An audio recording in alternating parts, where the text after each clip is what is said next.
My parents, who hadn't spoken to me in a decade, walked into my grandmother's while reading planning to take her lodge. They thought I was left with nothing, so I let the lawyer read the final letter she left only for me, ruining their plans completely. This is where the story truly begins, and you won't want to miss what happens. Make sure you're subscribed to see it through to the end. We're always curious. Where in the world are you all watching from today? Let us know in the comments. The phone call from Mr. Harrison had felt like a phantom limb itching, a sensation from a part of my life I'd amputated a decade ago. My grandmother, Evelyn, was gone. The funeral was private, a word my parents, Martin and Cynthia, had clearly defined as Millie not included. I hadn't fought it. I mourned in my own way, in the quiet of the small apartment I'd furnished with restored antiques, surrounded by the blueprints and historical surveys that had become my real family. But Mr. Harrison had been insistent on the phone. Evelyn was very specific, Millie. You must be at the reading of the will, please. So here I was, sitting on a stiff, leather-upholstered chair in a boardroom that smelled of old paper and furniture polish, feeling like a ghost.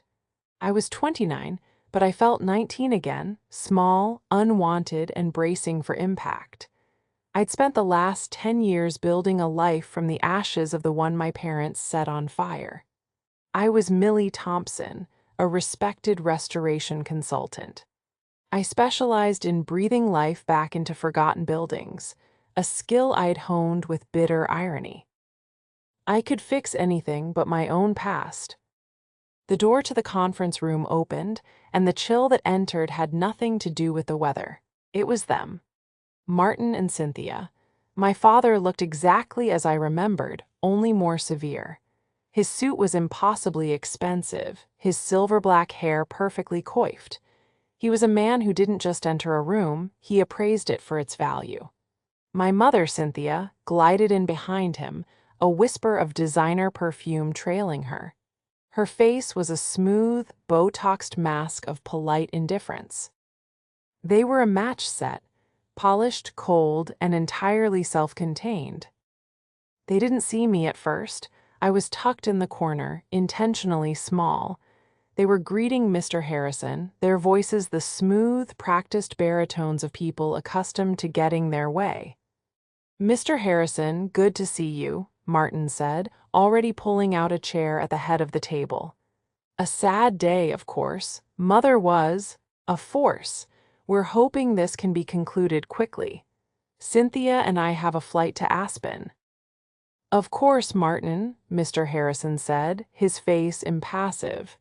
He was a kind man, Evelyn's oldest friend, and his eyes held a flicker of something I couldn't place. Sadness or perhaps pity. Then Cynthia turned. Her eyes scanned the room and landed on me. The polite mask didn't just slip, it shattered. Her lips thinned into a white line. "Millie," she said. The name was an accusation. Martin's head snapped toward me. His expression was one of profound irritation, as if a catering order had been delivered incorrectly. "What is she doing here?" he directed at Mr. Harrison. "Evelyn insisted," the lawyer said simply, gesturing for them to sit. "Insisted?" Cynthia scoffed, taking a seat as far from me as possible. "That's ridiculous. She has no claim here. We made that perfectly clear a decade ago." They turned their attention back to the lawyer, dismissing me as easily as they had at 19. I watched them, my heart a cold, heavy stone in my chest. They weren't just ignoring me, they were erasing me, even in my grandmother's final moments. They started talking between themselves, their voices low but not low enough. "The lodge is going to need a complete gut job," Cynthia murmured, pulling a small notebook from her alligator skin bag. "The foundation is sound, but those rustic beams are simply depressing.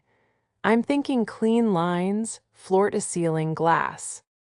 "The value is in the land, Cynthia," Martin replied, tapping his pen on the table. "We'll need to subdivide the back 40 acres. The access road will be an issue, but the permits should be simple enough once we have the title." "The Mountain Lodge," Cynthia said, a dreamy, avaricious look in her eye. "It sounds perfect for the new brand." I felt the blood drain from my face. They were talking about Evelyn's home, the only place I had ever felt safe. The sprawling, beautiful, admittedly rustic lodge in the mountains where I'd spent every summer. The place Evelyn had built with her own hands, filled with her books and her art and the smell of pine and wood smoke. And they were talking about it like it was a teardown. I gripped the arms of my chair, my knuckles white. The nausea that rose in my throat wasn't just grief, it was a white-hot, familiar rage. They hadn't changed. They were still the people who'd looked at their 19-year-old daughter, who just told them sh. E was giving up the business degree they'd chosen for her to study pointless, historic architecture, and had given her an ultimatum: get in line or get out. When I chose out, they'd had my bags packed and on the curb by nightfall. 10 years of silence. 10 years of building a career they'd called a dirty hands hobby. And here they were, carving up the last piece of my childhood before the will was even read.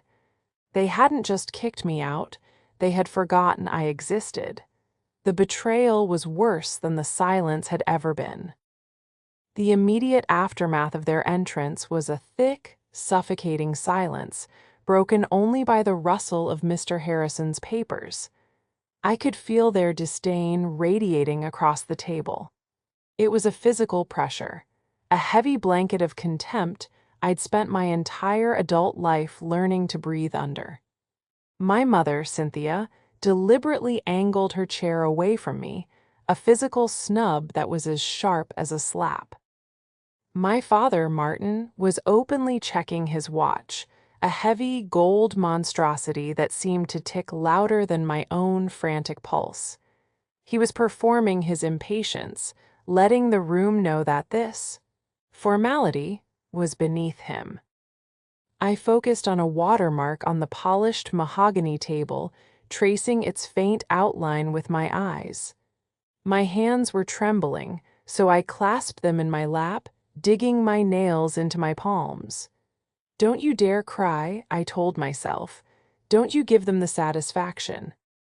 Mr. Harrison cleared his throat, the sound unnaturally loud. "If we're all present," he began, his gaze pointedly including me, "I will begin."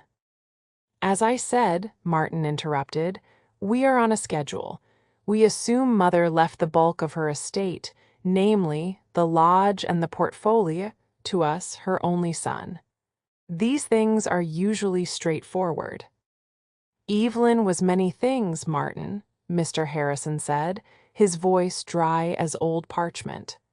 "Straightforward was rarely one of them. Now, as executor, I must read the will in its entirety." He put on a pair of reading glasses and began to drone through the legal essay. The air in the room grew stale. I felt a migraine beginning to pulse behind my right eye, a familiar stress response. I risked a glance at my parents. Cynthia was sketching on her notepad, a window, I realized. She was redesigning the lodge right here, right now. Martin was texting, his thumb moving in an angry, rapid blur. They were so utterly, comfortably arrogant. They were here to collect a prize they believed was their birthright, and I was just a piece of unfortunate scenery. Mr. Harrison read through the smaller bequests first. A sum to her longtime gardener, a donation to the local library, a collection of first-edition poetry books to a university archive. With each item, Martin's posture grew stiffer, his tapping pen becoming more insistent. "Yes, yes, very generous," he finally cut in, unable to help himself. "Can we move on to the real property?" Mr. Harrison looked at him over the rim of his glasses. "Martin, I have been your mother's lawyer for 40 years. I will conduct this reading as she instructed. Do not interrupt me again." My father's face flushed a dull, angry red. He wasn't used to being told no. He crossed his arms and subsided into a simmering, volcanic silence. I felt a small, cold kernel of something settle in my stomach. It wasn't hope. I'd learned better than to hope for anything from this family. It was something else. A flicker of curiosity. Evelyn had known her son. She had known her daughter-in-law, and she had known me, and she had insisted I be here. My grandmother had been a weaver, her fingers always busy with thread. She loved intricate patterns, puzzles, and the quiet satisfaction of a knot pulled tight. I looked at my parents, at their casual cruelty and their blatant, ugly greed. They were so busy planning their victory that they hadn't even considered the possibility of a different outcome. They were developers, accustomed to bulldozing whatever stood in their way. But Evelyn was a restorer just like me. She preserved things. She understood foundations. And as I sat there, a thought, sharp and clear, cut through my anxiety. They had forgotten one crucial thing. They had forgotten who Evelyn truly was. And they had forgotten that, while they were her blood, I was her legacy. The thought steadied my hand. The trembling stopped. I sat up straighter, unclasped my hands, and placed them firmly on the table. The room felt like a pressure cooker, and Mr. Harrison was methodically, maddeningly turning up the heat. He continued with the will detailing minor assets, a jewelry collection, a classic car, stock holdings. With each item bequeathed to a distant cousin or a charity, my father's jaw tightened. He wasn't just impatient, he was offended. This was his inheritance, and his mother was giving it away piece by piece.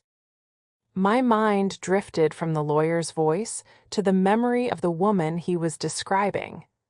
Evelyn, she wasn't just my grandma. She was my sanctuary. After my parents kicked me out, when I was living in a terrifyingly grim dorm room, sleeping on a mattress thin as a cracker, a check would arrive. Never from a bank account tied to her name. Always a cashier's check, tucked inside a book on architectural history or a biography of a female artist.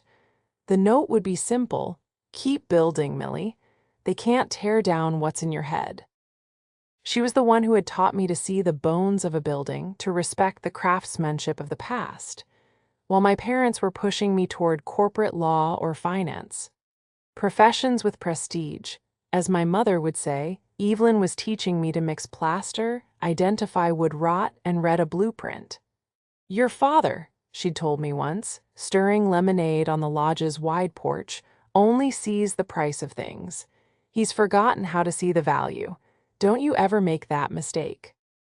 Her sacrifices for me were quiet but profound. I knew she'd fought with my father about me.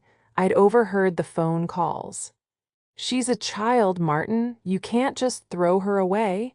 And his cold reply, "She made her choice, Mother. She's not part of this family if she can't respect what we've built."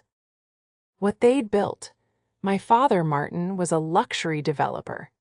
He bought historic properties, tore out their souls, as Evelyn called it, and installed sterile vistas of chrome and glass. He sold lifestyles to people with too much money and no taste. My mother, Cynthia, was his partner in this aesthetic crime. Her interior design consisted of finding the most expensive, uncomfortable white furniture possible and arranging it in rooms that felt more like hospital wards than homes. She was the one who had truly poisoned my father against me. I was a disappointment, a rebellious phase that was ruining their image. I remembered her expression when I'd come home one college break with sawdust on my jeans and a glow of pride, having just finished an internship restoring a 19th century library. "Millie, darling," she'd said, her nose wrinkled in distaste, You smell of labor. We send you to a top-tier school to network with the children of CEOs, and you come back looking like a carpenter. What will people think? Her entire world was built on the fragile scaffold of what people think. She was polished, yes, but utterly disingenuous. Her smile was a weapon, and her compliments were always laced with a subtle venom. She viewed my passion as a personal affront, a messy, unmanageable stain on her perfect, beige-colored life. And now, Mr. Harrison's voice sliced through my memories, pulling me back to the present. We come to the primary assets. First, the investment portfolio. Martin sat bolt upright. Cynthia put down her pen. This was it. The entirety of the Thompson investment portfolio, valued at approximately $12 million, Mr. Harrison read. I leave in its entirety to be split equally between my son, Martin, and my daughter-in-law, Cynthia. My mother's sharp inhale was the only sound. A slow, reptilian smile spread across Martin's face. He'd won. He shot a look at me, a quick, triumphant sneer. See, this is how the world works. The adults get the prize, you get nothing. He reached across the table and squeezed Cynthia's hand. As it should be, he murmured, loud enough for me to hear. And finally, Mr. Harrison continued, we come to the matter of the mountain lodge, its surrounding land, and all its contents. Cynthia was already flipping to a new page in her notebook, her pen poised. Evelyn was very clear on this point, the lawyer said, his eyes finding mine across the table. For the first time, I saw a flicker of something, a warning, a prelude. The lodge, he read, a property I built with my late husband and a place of significant personal value, I bequeath. He paused. My father leaned forward, his whole body thrumming with anticipation. To be held in a temporary trust, managed by my executor, Mr. Harrison, to be disposed of in accordance with the instructions left in a final letter, to be opened and read after the conclusion of this will. The air went out of the room. What? Martin said, his voice flat. What does that mean? A temporary trust? What letter? All in due time, Martin, Mr. Harrison said calmly.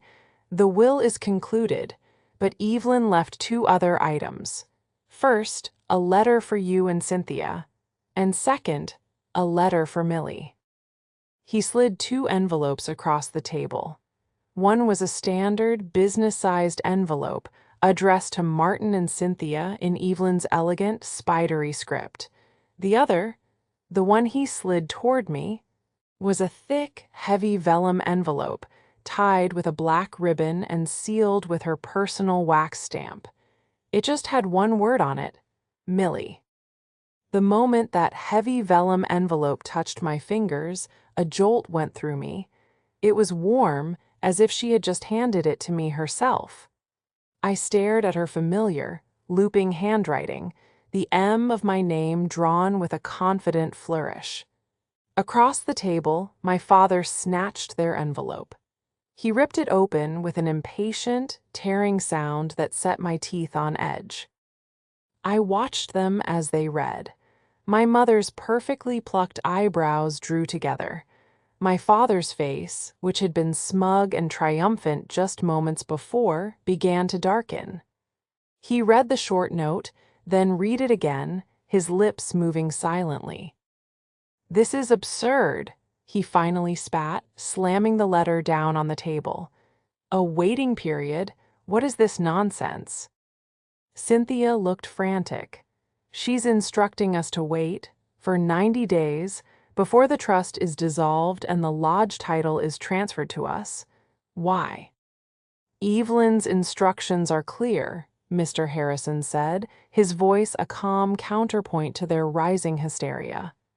The trust holds the lodge for 90 days.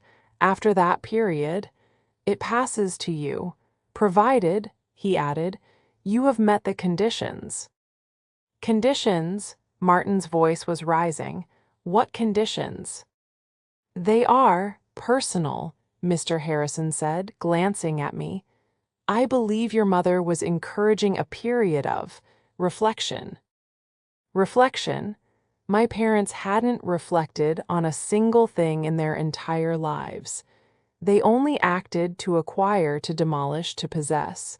This was a trap, a classic Evelyn move. She hadn't just given them the lodge, she'd attached strings, and my parents were already puppets dancing on them. This is a joke, Cynthia said, her voice high and thin. She's playing games, even from the grave. The will is ironclad, Cynthia, Mr. Harrison said. Now that concludes our business. He stood up, a clear dismissal. My parents stood as well, but they were frozen, looking at each other in baffled rage. They hadn't gotten their clean, quick victory. They'd been given a delay. To them, a delay was a denial. They stalked out of the room without another word, without a single glance in my direction, leaving me alone with Mr. Harrison and the heavy letter in my hand. "Are you all right, Millie?" he asked gently, his professional mask softening. I don't know what this is," I whispered, holding up the envelope. "It's for you, my dear. She was very insistent it be given to you only after they had received theirs. She wanted them to be unsettled." He gave me a small, sad smile. Evelyn knew her son. She knew his impatience. I suggest you read your letter in private. It contains significant details. I clutched the letter to my chest and fled. I didn't go home. I went to the only place that felt right, the city archives, the quiet, vaulted room where I did my best work. I sat at a heavy oak table, the smell of old paper and history surrounding me, and with trembling fingers, I untied the black ribbon. Inside wasn't just a letter, there was a key, a heavy, old-fashioned skeleton key, and a single folded page. "My dearest Millie," it began. "If you are reading this, then I am gone, and you have had to sit in a room with your parents. For that, I am endlessly sorry, but I needed you there. I needed you to see them, and I needed them to see you. I have left them a puzzle. I have given them what they think they want, the lodge, but I have given them a 90-day wait and a condition they must fulfill to honor the family's history. They will fail, Millie. They don't know how to do anything but tear things down. They will be so blinded by their greed and their irritation at the delay that they will miss what is right in front of them. They think they are inheriting a building. They have forgotten that the lodge is not just a structure, it is a testament, and they have forgotten what you do for a living. This key is for my private study at the lodge, the one I always kept locked. They do not have a key, they will not be able to enter. Inside that study, you will find everything. You are a restorer, my love. You know how to find the truth hidden beneath the surface. They think they are inheriting a property. You are inheriting the story. They have 90 days to prove they are worthy. They won't. They will prove the opposite. And when they fail, the lodge will need its true owner. Go to the lodge, use your skills, find what I've left for you. Your father and mother have forgotten one crucial thing. I know who they are, but more importantly, I know who you are. Keep building, your Evelyn." My hands were shaking so hard I could barely refold the letter. A clever trap. She de-built a trap for them, and she just handed me the key. They thought they were in a waiting period. I was in a race. I was no longer a victim in a boardroom. I was an investigator. I was a restorer. And I had a job to do. I looked at the heavy iron key in my palm. The clever trap wasn't just the will, it was my entire career. She'd been training me for this moment my entire life. The next day I drove. I drove for 3 hours, up winding mountain roads, the air growing thinner and cleaner, smelling of pine and damp earth. The lodge. I hadn't been there in 10 years, not since the summer before the fight. My small car felt insignificant as I pulled up the long gravel driveway, the house looming into view. It was just as I remembered. A sprawling, beautiful giant of cedar and river stone, its wide porch overlooking a valley that fell away into mist. My parents' car was already there. A sleek, black, offensively modern SUV parked near the entrance. Of course, they couldn't even wait a day.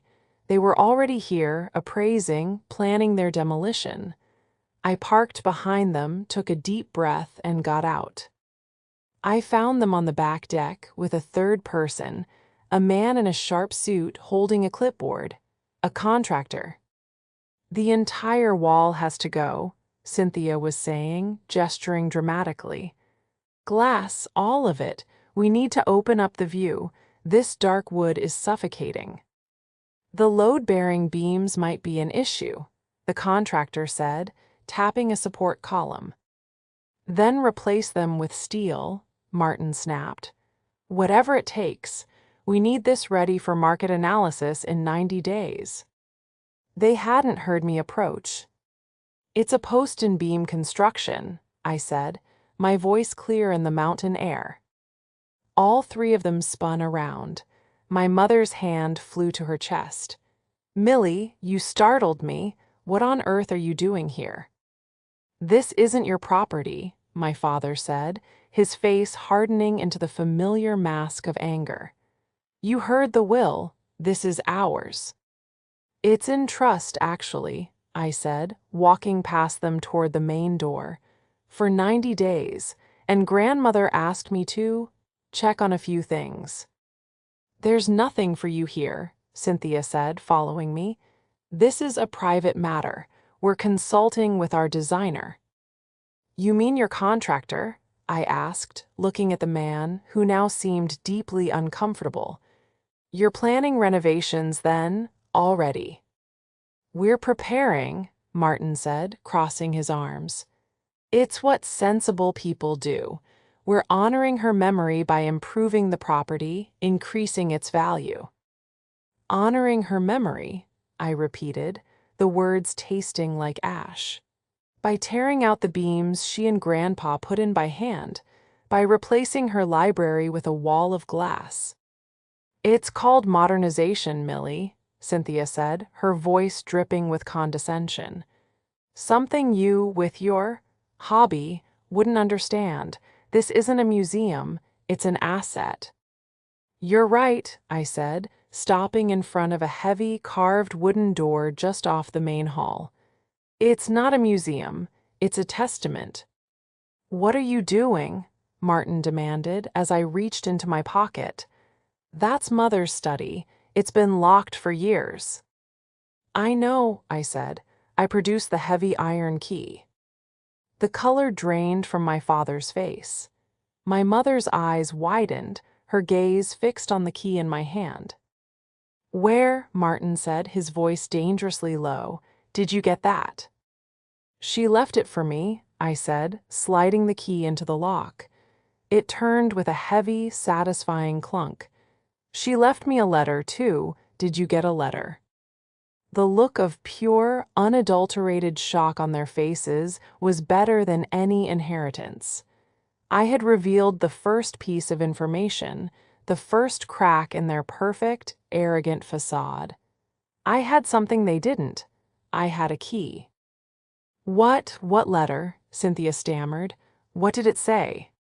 "It said," I said, pushing the door open into the dark, dusty room, "that she knew you'd be here. And she knew you'd bring a contractor." I stepped inside. They stood in the hallway, frozen.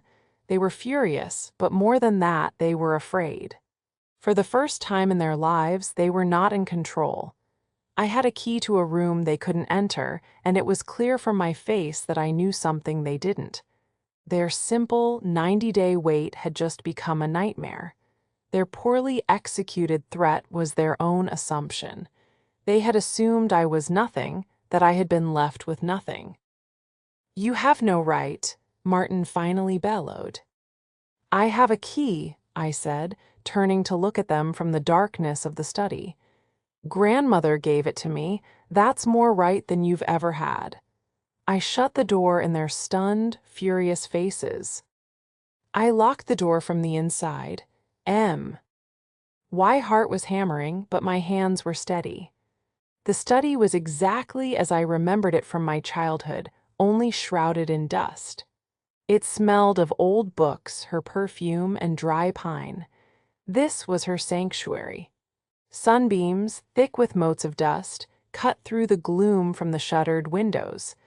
And on the massive oak desk in the center of the room, there was a stack of ledgers and a small wooden box.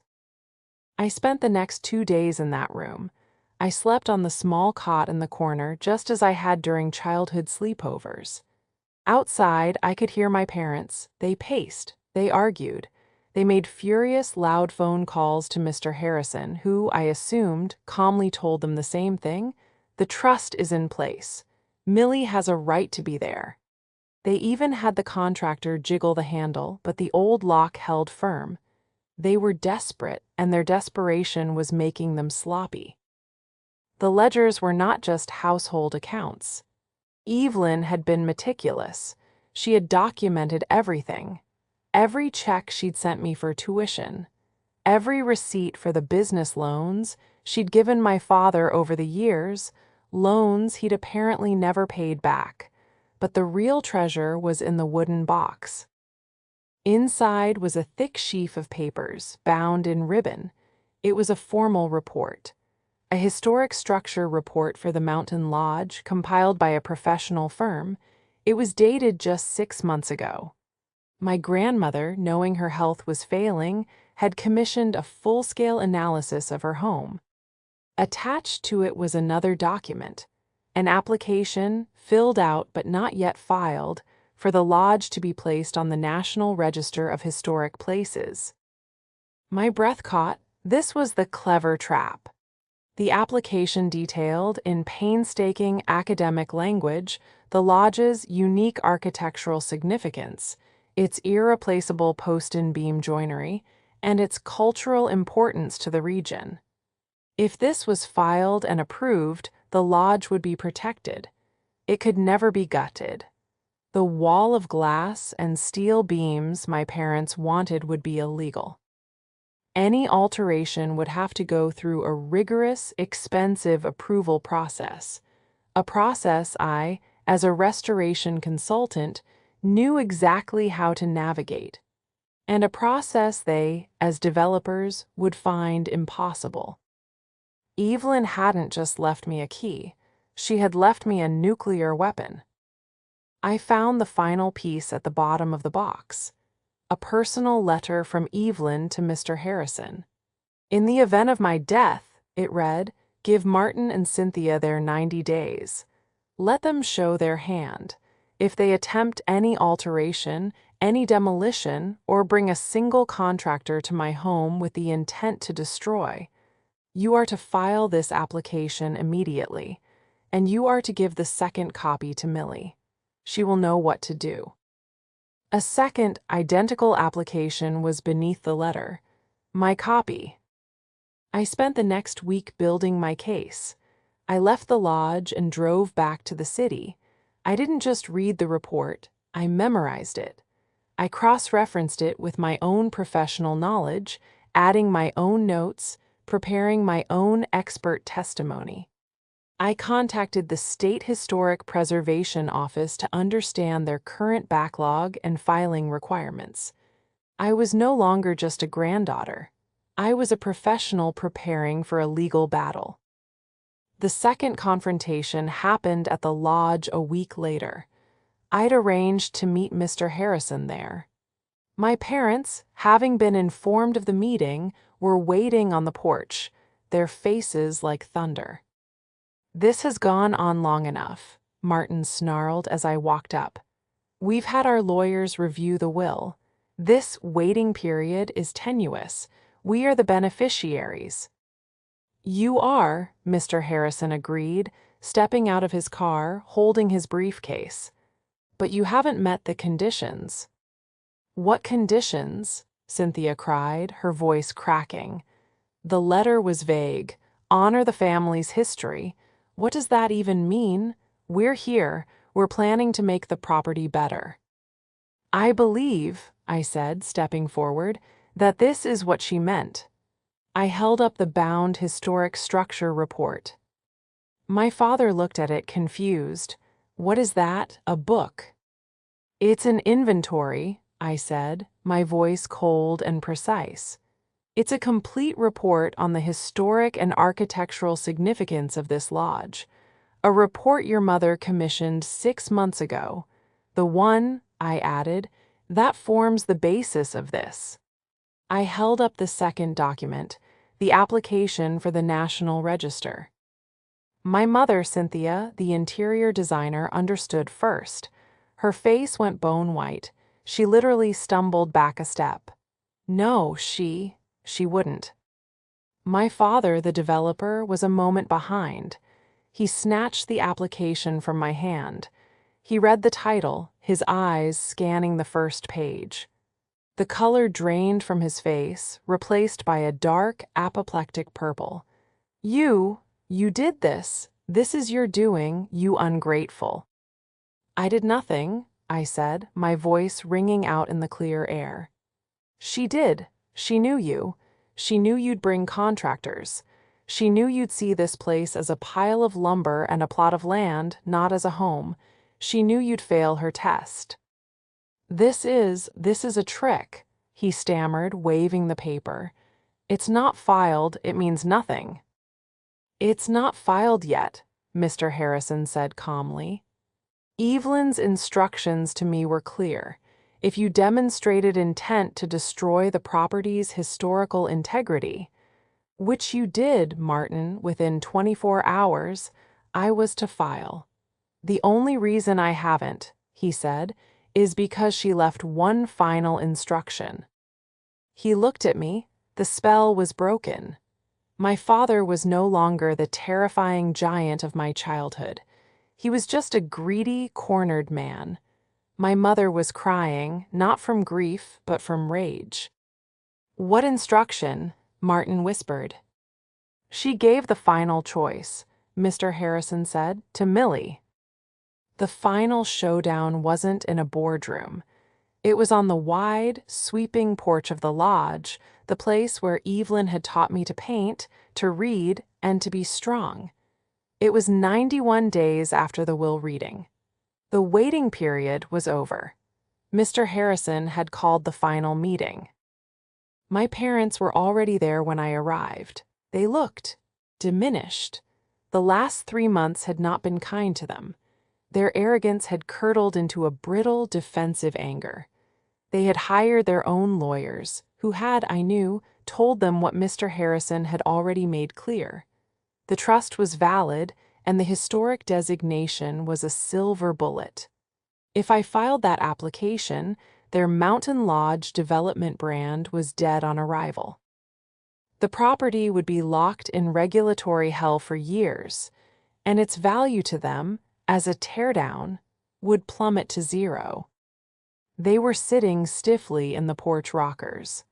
They looked at me as I walked up, their expressions a toxic mix of hatred and, for the first time in my life, a desperate, fumbling need. Millie, my father, Martin, began. He was attempting a smile, but it looked more like a grimace. It was the negotiation smile he used on zoning boards. We're glad you're here. We think there's been a terrible misunderstanding. No, I said, remaining standing. I think, for the first time, there's been perfect understanding. Mr. Harrison placed his briefcase on the porch table. The trust officially expires today.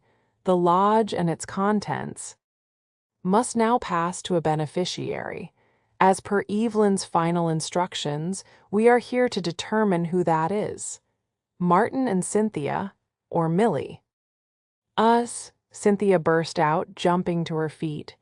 The will said us, this is coercion. She's using this historical nonsense to blackmail us. Is that what you call your mother's legacy? I asked, my voice quiet. Nonsense. This, Martin said, standing up to join his wife, his voice adopting a paternal, lecturing tone, is about assets, Millie. It's about a multi-million-dollar property. You, with your little restoration hobby, you can't afford this place. The taxes alone would bankrupt you in a year. Be sensible. We'll give you a percentage. A finder's fee for your help. The insult was so profound, so deeply ingrained in his character, that I almost laughed. He was still trying to buy me off. He still saw me as the 19-year-old girl to be managed with a threat or a check. I'm not here to negotiate, Dad, I said. The word dad felt foreign and strange on my tongue. I'm here to make a choice. Grandmother gave me the choice. Then choose, he yelled, his facade cracking. Choose us, your family. We can put this all behind us. Your mother and I, we're willing to forgive you. Forgive me? I asked. The calm I had felt for 3 months finally broke, replaced by a cold, righteous fire. Forgive me for what? For building a life? For succeeding in the career you called a dirty hobby? A career, by the way, that makes me the only person in this family qualified to save this house, not destroy it. You kicked me out. You didn't speak to me for 10 years. You walked into that will reading and planned to bulldoze the only home I ever had. And you want me to forgive you. They stared at me, speechless. I'm not filing the application, I said. A wave of visible, dizzying relief washed over my parents. Cynthia sat down hard. Martin's shoulders sagged. He'd won. Ah, he said, clearing his throat, trying to recapture his dignity. Well, good, you made the right choice, Millie, the sensible. I'm not filing the application, I repeated, because I don't need to. Mr. Harrison. Mr. Harrison opened his briefcase. He pulled out a single, folded letter. It was the one I'd found in the study. The second one, the one I hadn't read aloud. Evelyn's final letter, Mr. Harrison announced to the porch. To be read today at the conclusion of the 90 days. To my executor, it reads, by now my son Martin and his wife Cynthia will have shown their true colors. They will have proven unequivocally that they do not value this family's history. They value only its price tag. Their condition to inherit was to honor the past. By bringing in contractors, by planning to gut my home, they have failed this test in every conceivable way. Therefore, the clause bequeathing them the lodge is null and void. The 90-day trust is dissolved. I leave the mountain lodge, its contents, and the entirety of its land, free and clear, to the only person who ever understood its value, my granddaughter, Millie Thompson. The silence on the porch was absolute. It was so quiet I could hear a hawk screeching far down in the valley. My mother made a small, choking sound. My father's face was a mask of utter, white-hot disbelief. He looked from me to Mr. Harrison and back again. What? No, the will said. The will, I said, my voice shaking but strong, left them a puzzle. A test, and you failed. My father took a step toward me, his hand raised. I didn't flinch. I just looked at him. The man who had thrown me out. The man who had ignored me. The man who was, in this moment, completely and totally defeated. You little bitch, he whispered, his voice hoarse. You planned this. You trapped us. She did, I said, gesturing to the sky. She trapped you. She knew you, and she left her house to me. My mother finally broke. She let out a long, keening wail of pure, frustrated greed. It was the ugliest sound I had ever heard. Martin just stared, his empire of glass and steel crumbling around him. He had been outmaneuvered, outplanned, and outclassed by two women, one dead and one he had thrown away. I had my realization. I didn't just have the lodge, I had all of it. The betrayal was finally completely over. I was free. The downfall was swift and silent. My father, Martin, did not go quietly. He threatened to sue to contest the will, to sue Mr. Harrison for malpractice, to sue me for, I wasn't even sure what, but his bluster was just air leaving a balloon. Mr. Harrison calmly presented him with the other documents from Evelyn's study. The stack of loans he'd never repaid, with interest, which the estate, now my estate, would be happy to collect, or to forgive if he and Cynthia signed a waiver accepting the will as final. They signed. Their $12 million inheritance was suddenly cut in half by their decade-old debts to their mother. They left the lodge that day, and I am told took their flight to Aspen. They had their money, but they had lost the prize. They had lost the one thing they couldn't stand to lose, a status symbol, a victory. The public humiliation of being outsmarted by their estranged daughter, the carpenter, was, I knew, a far worse punishment than the financial loss. The weeks that followed were quiet. I moved into the lodge. I walked through the rooms, not as a guest, but as its protector. I opened the shutters in her study, letting the light flood in. I sat at her desk, my fingers tracing the grain of the wood. It felt like coming home. Mr. Harrison stopped by one afternoon, a few months later. "Just checking on the new owner," he said, smiling, accepting the cup of tea I offered.